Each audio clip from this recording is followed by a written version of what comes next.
Voici l'ancêtre du cornet à bouquin, c'est le chauffard. C'est l'instrument le plus ancien du monde. Les Hébreux soufflaient dans cette corne de bélier pour appeler les fidèles à la prière. C'est donc une corne dans laquelle on a taillé une embouchure pour permettre d'émettre les sons appropriés. L'évolution de cet instrument a donné celui-ci, qui est une corne d'antilope dans laquelle on a percé des trous pour faire bouger les harmoniques. Et donc là déjà, on peut jouer une mélodie.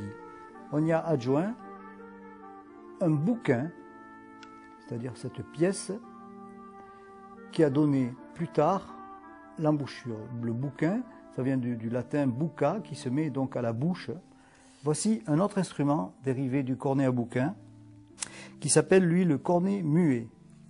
C'est un cornet donc droit, tourné, comme un hautbois ou une flûte, percé de trous de la même façon que les flûtes, mais l'embouchure est taillée dans la masse, elle est donc à l'intérieur de la pièce de bois. Et donc elle n'a pas de bouquin.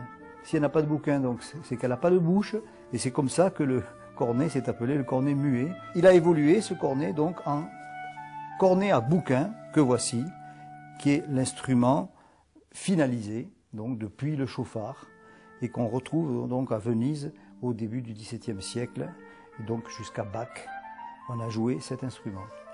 L'embouchure donc s'enlève, le bouquin s'enlève et se remet. Voilà, et on le joue donc au moyen de 7 trous. Les doigtés sont apparentés à la flûte, mais il faut avoir la technique donc de cornettiste pour pouvoir en jouer. Contrairement au cornet muet qui a été tourné donc dans une pièce de buis, le cornet à bouquin, lui, pour garder sa forme de corne, a été taillé dans 2 pièces de bois recollées. C'est un instrument donc qui est gougé et non pas tourné. Et pour l'étanchéité, on le recouvre de cuir. Celui-là en particulier est recouvert de parchemin, qui est un cuir tanné à la chaux, qui est beaucoup plus résistant à l'humidité. La pièce d'argent qui est au bout sert aussi de serre-joint pour éviter que les deux parties collées donc ne se détachent et viennent endommager l'instrument. Voici la sac-boute. La sac-boute, c'est l'ancêtre du trombone moderne. La différence, c'est la taille du pavillon et le diamètre de la perce. C'est un instrument qui a évolué jusqu'au trombone aujourd'hui, au trombone moderne que l'on connaît dans les orchestres.